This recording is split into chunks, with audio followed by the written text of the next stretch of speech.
Okay, so there hasn't been a video for a couple of days, and things have been pretty hectic lately and busy, and not just because of Christmas, so I can apologise for that, but hopefully over the weekend I'll be able to do a few and maybe do a bit of pre-recording so I don't have to do it during the week next week, because it's unlikely I'll be able to get much done then either. But we will take a look at the MOS changes that has been done to Gundabad, I think, because there are some pretty substantial changes there, and they aren't quite the turds that they used to be. So we'll take a look at their roster, so I'll just set them up. Okay, so as you can see, Gundabad have got quite a lot of new units if we look down at the roster down here. They also have quite a lot of the units that they used to have be improved actually, so that's something that's worth saying as well. There are also some cavalry, but I wasn't able to fit them in, so we'll have to look at them in a little bit. But starting off, obviously, Stalkers, they are still pretty garbage. They're the same unit that Isengard have, and I've already covered Isengard in MOS. So they are, pretty much the trash of your army still. They're not very good at all. I would avoid using them most of the time because you will be able to afford all of your higher tier units as Gundabad because none of them are particularly expensive except the trolls. So you're not really going to be using them, so it's probably worth just discounting them out of hand. Same really for the Goblin Band. The Goblin Band is slightly better. They had some use in vanilla simply because they were spears and you could maybe use them to sort of cushion a troll's advance so that they weren't all alone. Other than that, though, they were pretty good for absorbing arrow fire, but I wouldn't say that they're particularly good anymore because all the units have got such high defense that they will get virtually no kills at all because of their very poor attack rating. They're very cheap, but it's unlikely that you'll need to save money anywhere because of how affordable Gundabad's slightly better units are in MOS. Still have the Orc Fellas. They have some utility in the sense that they are shock infantry. They have their nice big axes. Well, I say axes, they're more sort of sticks with blades on the end, but that's how the orcs roll. They do have that going for them, that they are slightly higher damage, and perhaps getting a unit that has slightly higher damage is more worth it because of how low the damage is in MOS in general.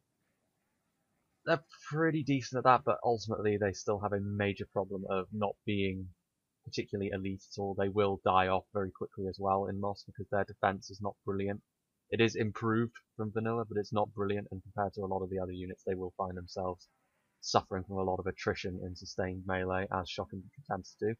The Orc Halberdiers is probably the unit that has been improved the most, simply because it now finally has the spear wall formation. I don't know whether it's a bug or something in regular Third Age, but not having spear wall makes the Orc Halberdiers virtually useless because the thing that you really want to be using these guys for is to form a survivable and yet damaging line that you can use, especially when forcing your way through choke points in a siege, which is, the role that Gundabad is going to have to be playing quite a lot.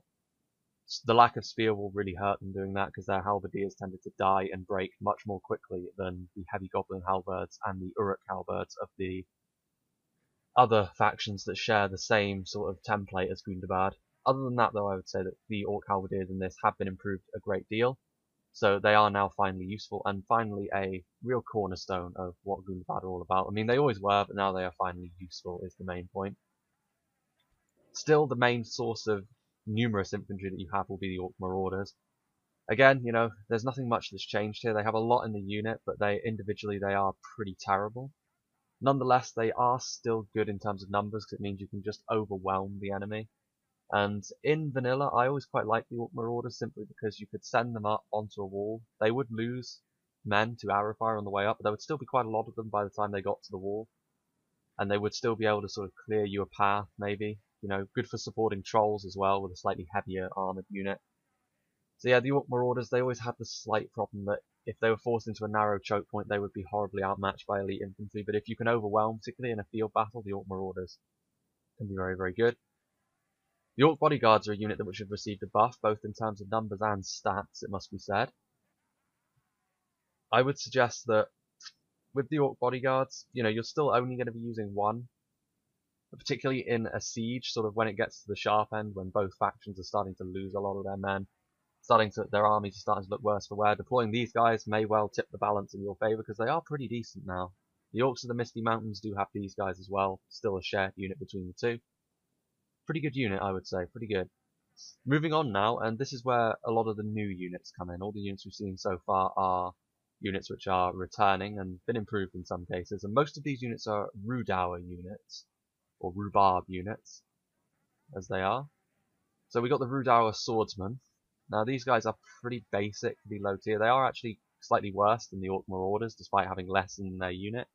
Nonetheless, they are pretty cheap if you needed to pad your army. It's not a bad bet to use these guys. Other than that, there's not really a lot to say about the swordsmen. They're a basic swordsman unit, which is slightly worse than the Orc Marauders, basically. Then we have the pikemen. Now these guys are functionally a little different to the Orc halberdiers in the sense that they have the very long spears. So they are much more about sort of keeping the enemy at arm's length. In that sense, they are better than the Orc halberdiers, but they are a small unit at 122, and as you can see, they don't have the best armor, so they are liable to be shot to bits by arrows if you're not careful. Although it is nice to have a pike unit as Gundabad. It's something which in the past the Orcs have not really had, other than Isengard, of course, with their Uruk-hai pikemen, but the very long spears is a nice addition to Gundabad, and it makes them a little more effective in that sense. The Rhudaur nobles are probably the most elite, at least individually, infantry unit that you have, other than one special unit, which I'll get onto in a minute. But these guys are pretty good. Like, if you can use them sort of within a unit of Orc Marauders, you'll have like a nice mix of fairly elite infantry and sort of more expendable units that are just there for padding. They don't have shields, which means they are a little bit vulnerable to arrows, but because of this, they do actually have a higher attack rating, so that's nice. They do a bit of damage. So yeah, you're likely to see these guys. I like their armor as well. I like that they've got some armor on their arms, and they've got some nice helms. I like the Rhudaur look in general. It's nice and functional. We also have the Rhudaur heavy axemen, of course. This is basically the same story with the nobles, only they are the better version of the Orc fellows. They too have less in their unit, however, so it is worth saying that they can be chipped away out. They don't do pretty well in attrition. They don't do well in attrition fights either, so it's worth saying that you're going to want to support these guys pretty quickly when you send them in. But other than that, they are pretty decent. Another nice addition. The Rhudaur axemen do return, and I still think these are honestly the most useful Rhudaur units, simply because the javelins have received a buff in MOS, and they are also still pretty decent in melee, honestly. So I would suggest that this is still the best Rhudaur unit in spite of the new ones. Maybe the pikemen could lay claim to that as well, but I just like the javelin capabilities. It's particularly useful in a siege. Whittle the enemy line down with the javelins and then send them into melee where they're pretty good, and that should win you a choke point fight. We also still have the hillmen. They're technically a Rhudaur unit as well. Again, low tier spears though, so slightly better than the goblin band, but still, maybe you're not really likely to use spears in this particular submod. Now for the trolls, again, this is pretty simple. You have the mountain trolls, which are your tier 1. They're pretty nasty, slightly cheaper. You have the cave trolls, which are your tier 2 with their giant hammers. Again, you know, perhaps not so much. Going to be using these as Gundabad. This is the only troll that Misty Mountains have available.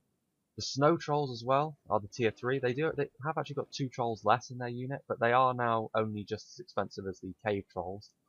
And also, I just like the look of the snow trolls. Gives Gundabad that nice little unique factor to them. As for the archers, they have the Snaga archers, which again, 1 missile damage, basically worthless.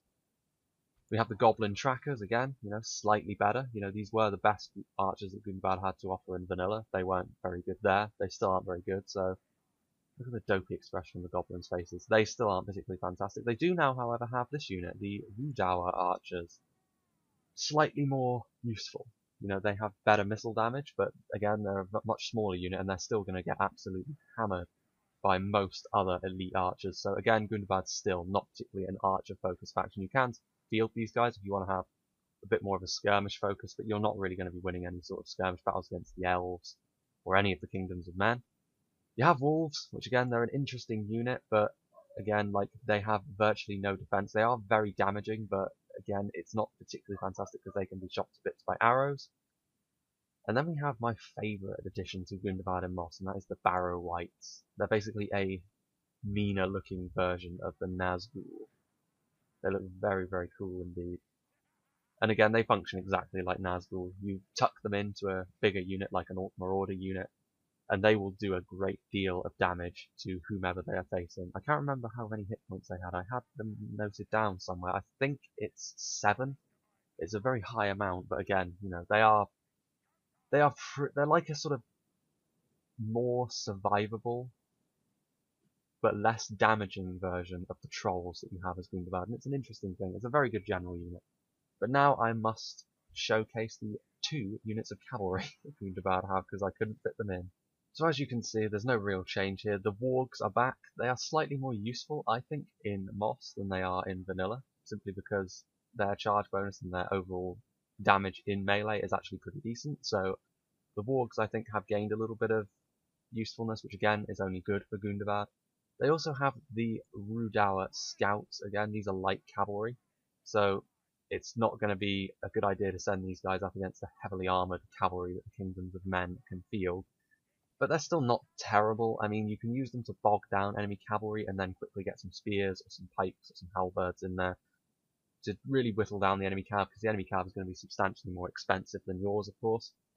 But yeah, other than that, the wargs being better is really the only change here, and I think Gundabad have really benefited from MOS. You know, they were a terrible faction in vanilla. Like, they were mathematically probably the worst. I prefer them slightly to the Misty Mountains, simply because Gundabad had some neat little things like the Rhudaur jabbies back then, but you know, they weren't great. Now though, they are actually pretty good in MOS. They do have options, although MOS's balancing is a little bit of an issue in multiplayer, but they'd be pretty fun to play as in single player, I feel, with some of their new units. And also I know that they are getting some substantial buffs in the upcoming Reforged submod, which some of the units in here are included in that, so stuff like some of the Rhudaur units, but they are also getting some brand new units, which I look forward to seeing. Some of them look very awesome indeed. But we'll get to that when Reforged comes out. As for here, I would say that MOS has been very kind to Gundabad, and most of the Orc factions in general, maybe not so much Misty Mountains, but Gundabad have really benefited from MOS, and I would say that across the board they are a stronger faction for it. Next, I think we will... Well, I don't know what we'll do next. I think I'll decide at a later date, but we might stay with the evil factions. But I want to save Mordor for last, really, so maybe we will go back to the good factions. Do the other Elven faction that I have not done yet. Maybe the High Elves or Lothlorien. But I hope to see you there.